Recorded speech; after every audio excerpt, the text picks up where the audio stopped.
Ayer les decíamos que el trabajo que realizaron Silvana y Alejandro en Haití también comprendió, más allá del seguimiento de la tarea que realizan los soldados uruguayos en las misiones de paz, la observación de cómo viven y cuál es la situación, cómo viven los haitianos y cuál es la situación de ese país. Hoy vamos a hablar sobre ese tema.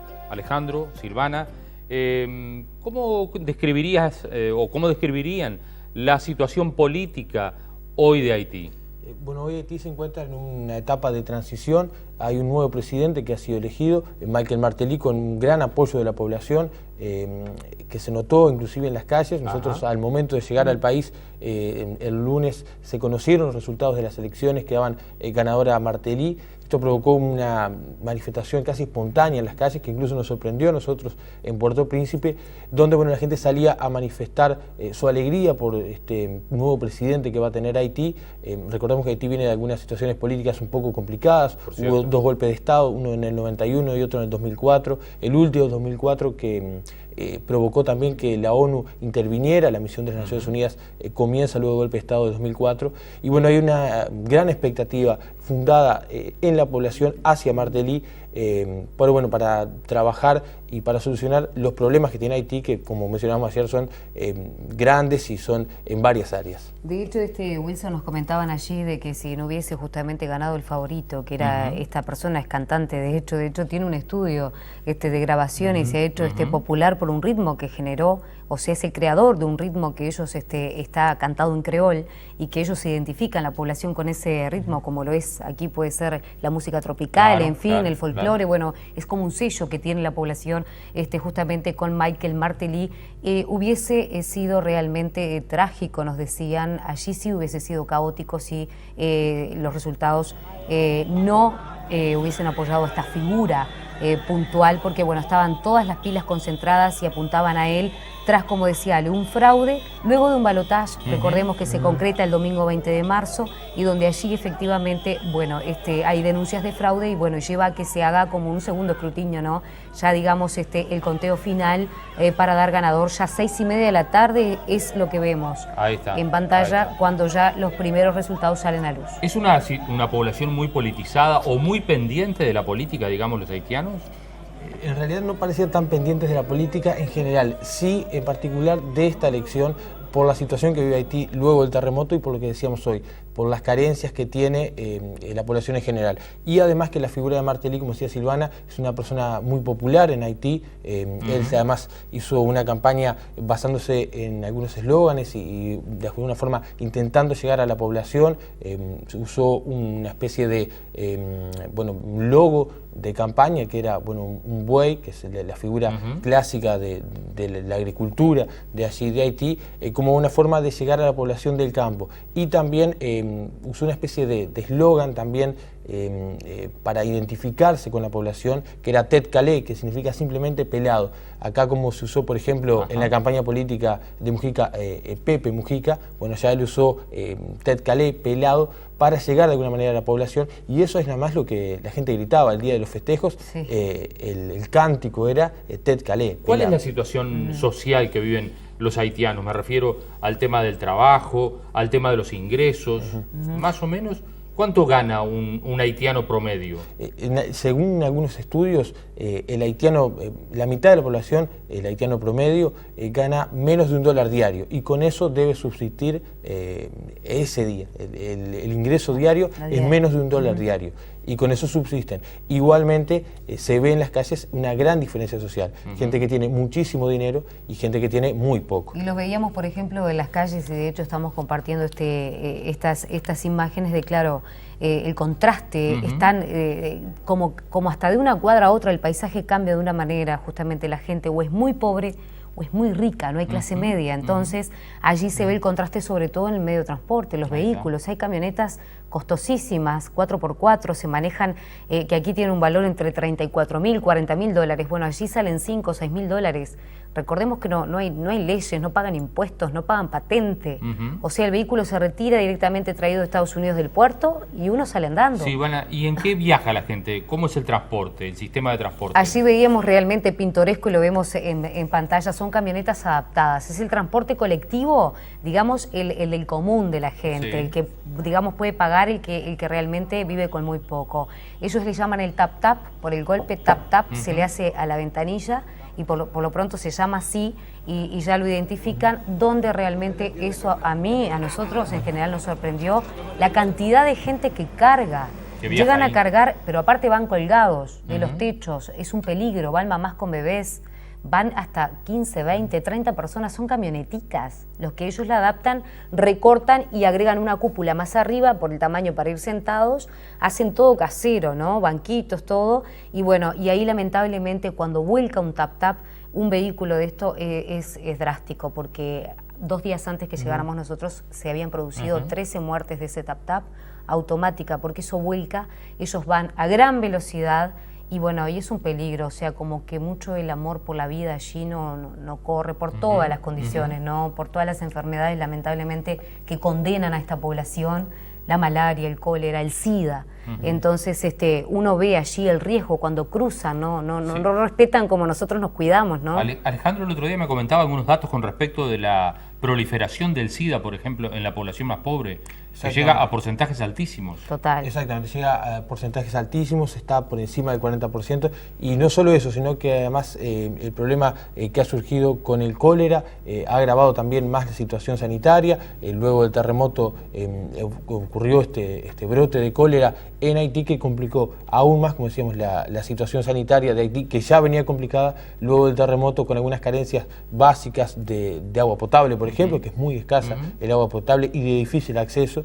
Por ejemplo, veíamos en los campos de refugiados que había un punto de acceso de agua potable para 2.000 personas, y bueno, allí la gente debía ir con balde, con lo que tuviera a mano para llenar de agua potable e ir a la casa y con eso cocinar, beber y lavar. Hablando de trabajo, tú tuviste oportunidad de conversar con un haitiano que hablaba en español y que te dio un panorama bastante detallado de las dificultades que tienen los haitianos para conseguir trabajo. Exactamente, él es un feriante, concretamente vendía championes, lo localizamos allí, ustedes van a ver que de fondo es casa de gobierno, que está prácticamente en ruinas luego del terremoto. Ellos estaban apostados allí, y lógico, la gente, en el caso de nosotros, van muchos medios de comunicación de distintas partes del mundo, y bueno, es la toma casi obligada, claro, ¿no? Claro. De casa de gobierno que está intacta, que no han hecho nada. Está igual que como... Está igual. El día posterior al terremoto. Igual. Están todos los edificios que vamos a compartir en otra instancia, están absolutamente igual, llenos de escombros, sin tocar una pared. Vamos a ver esa entrevista. Yo me voy diciendo en mi vida, hablando, digo, como diciendo, preguntando, así, digo, lo mismo que está gobernando el país, si no viaja por lo menos en República Dominicana para que aprenda, para que vea. Porque usted ve en República Dominicana, ve la frontera ahí, en la puerta, se ve diferente, que no son igual al país, que no son el mismo país. Pero escúchame, tú como ciudadano haitiano, ¿por qué crees que el país está así? No hay unidad entre nosotros. ¿No hay unidad? Sí, lo que tienen, como digo, su dinero, lo mandan a guardar por otro país y no desarrollan, no hacen algo para que empleo, algo así, ¿tú me entiendes? Para que el pobre hayan de trabajar. Mucha pobreza. Sí, poco trabajo. Vamos a decir poco trabajo, no hay trabajo. No hay trabajo. ¿Tú qué vives? Tú vives en un país, como digo, que compra. Que nada más compra allá afuera y viene a vender. Claro. Un país de negocio. De negocio. En la calle. Y no han arreglado muy poco el terremoto. No, el terremoto nadie no ha resolvido ni un por ciento. Nada. No. ¿Usted cree que eso que pasó aquí en Haití ya pasó en República Dominicana más de un año y meses, y ya todo el mundo está tirado en la calle? Claro. Como si fuera basura. Y tú caminando, eso da vergüenza, ni puedes respirar. ¿Me entiendes? ¿Reciben ayuda? Bueno, ¿cómo te digo? En forma de que, hablando de ayuda, si hay un país que ha recibido más ayuda del mundo, se llama Haití. mucho antes del terremoto. Pero lo bueno Y sería... ahora hay terremotos que llegan todo tipo de ayuda. Ajá. Y no se ve qué es lo que hacen con eso. Lo bueno sería que ustedes tuvieran trabajo. Claro. Y que no sean más un país que vive de ayuda humanitaria, que ustedes mismos puedan trabajar. Claro, porque, como te digo, los haitianos son gente que les gusta trabajar, pero no hayan de trabajar. No hay lugar, no hay trabajo. No hay compañía, no hay nada de eso. Confían en el nuevo... Tiene que salir, salir a buscar otros países, si no en República Dominicana, a coger, Claro. como dije, viaje ilegal, para llegar antes que hay, a buscar. Claro. ¿Confían en el nuevo presidente Martelly? Sí, ese que estamos esperando, que llega el día 14 de mayo, que haga el cambio de ahí para adelante, vamos a ver. Que sea el año para adelante. ¿Tienen confianza, esperanza? Sí, estoy esperando la mayoría, digo, al país entero. Claro. Porque el próximo presidente es. Bueno, allí teníamos el testimonio de un haitiano que tú decías vende en la feria. Era un vendedor ambulante.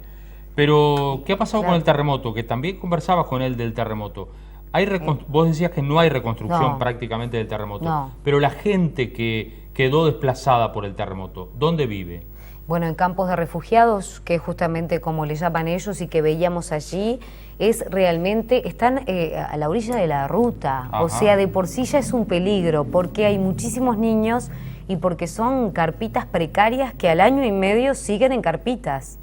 Pero son, uno ve kilómetros en un lugar, en otro, y hay campos y campos de refugiados y siguen así, y bueno, y con toda la precariedad que implica una carpa, y porque ahora se viene la época, recordemos, de los tornados, de las lluvias intensas, que llueve prácticamente un mes sin parar, digo, esto se repite en septiembre, o sea, han pasado 1000 tempestades y siguen en su carpita.